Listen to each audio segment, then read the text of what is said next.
Sud Radio refait sa déco avec Maison Créative. Sandrine Debrune. On avait besoin de vous, Sandrine Debrune. Faut nous remonter le moral. L'actualité est souvent dramatique. C'est pour ça que vous êtes là. On refait la décoration donc de notre logement avec la directrice de la rédaction de Maison Créative que vous êtes. Bonjour. Bonjour Jean-Marie. Et bienvenue sur Sud Radio. Vous nous parlez des 10 aménagements tendance à envisager en 2025. 10 aménagements. Vous voulez qu'on fasse des travaux, quoi? Alors on va envisager des travaux. Effectivement, les tendances ne cessent de se renouveler, entraînant dans leur sillage des aménagements déco plutôt innovants ou réinventés pour se muer dans un confort des plus contemporains. Alors quels sont ceux qui ont le plus la cote, surtout ceux qui, combinant élégance et fonctionnalité mélangées, vont vous apporter un petit supplément d'âme extrêmement réjouissant. Alors vous en avez choisi un que je trouve très drôle. Ça s'appelle le salon conversationnel. Exactement. En fait, concrètement, vous creusez un trou pour aménager un coin discussion où tous les invités vont pouvoir se retrouver. C'est l'idée folle des architectes, ça date des années 50 quand même, entre 50 et 70, devenu très populaire, porté par les designs iconiques de la Miller's House. En fait, l'architecte finlandais Eero Saarinen et le designer textile Alexander Girard ont aménagé un canapé en contrebas et c'était en 1952. Donc on fait un trou, c'est une espèce d'alcôve mais inférieure. Exactement, en fait. On appelle ça la conversation pit en anglais, et en fait c'est la fosse de conversation. Donc c'est composé de banquettes intégrées. Alors vous pouvez mettre un poêle justement au milieu. Ouais. L'idée en fait pour vous réchauffer. Voilà, qui est à reprendre tout simplement, c'est d'avoir des petites marches pour se différencier en fait du palier du dessus si vraiment vous pouvez pas creuser tout de suite.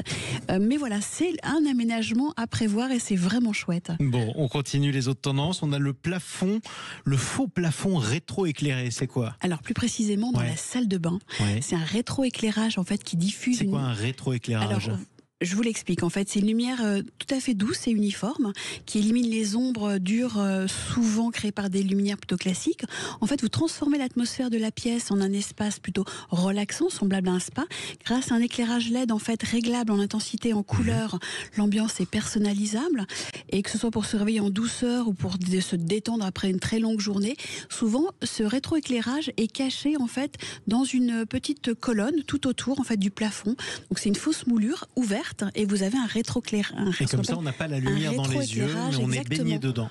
On illumine un peu le plafond, mais on a une lumière assez douce. Bon, vous proposez aussi de nous offrir un banc.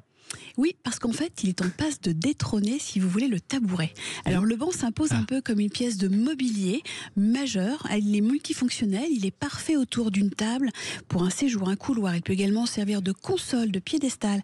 En fait, c'est une assise très pratique dans un dressing, dans une chambre, en bout de lit aussi, tout simplement. On n'y pense pas. Détourné de son usage dit classique, j'ai envie de vous dire qu'il va rester une assise assez caméléon.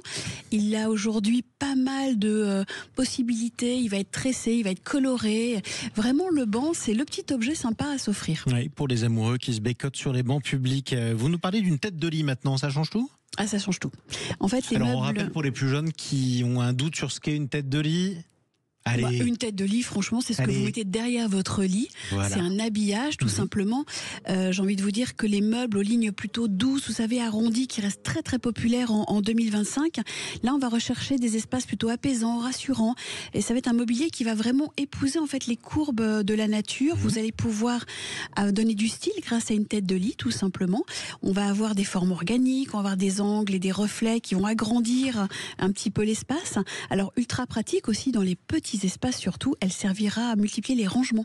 Souvent, on a une tête de lit un petit peu large, on peut cacher des choses à l'intérieur et avoir comme une étagère aussi. La grande tendance 2025, en fait, c'est la tête de lit, alors qui n'est pas pratique, mais qui est très décorative. Vintage, voilà, c'est du miroir vintage mercurisé, et en fait, on le monte sur toute la hauteur, en fait, jusqu'au plafond.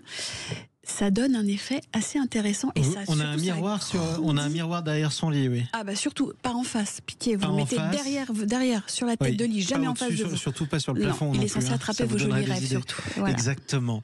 Bon, bah écoutez, merci pour ces conseils. On termine par les matériaux nobles en 2-3 mots. Ouais, rapidement, le dernier, en fait, on sort sur la vague des meubles matériaux nobles et texturés. C'est l'éco-responsabilité. Ça reste un pilier. Je sais que ça vous fait toujours sourire. Mais les matériaux durables, c'est le bois recyclé, le bambou. On a le goémon aussi qui est aujourd'hui utilisé. Le goémon. saumon, c'est ce que vous avez de la matière de la mer. La matière de la mer, oui, mais encore. Les algues, tout ce qui est qui peut être utilisé comme des agglomérés. On a la laine biologique, on a les textiles naturels. Il faut aussi compter sur le mobilier et les accessoires fabriqués dans un marbre avec des veines très épaisses. Ouais. On appelle ça le travertin. On aime ce côté rétro un petit peu avec beaucoup de caractère.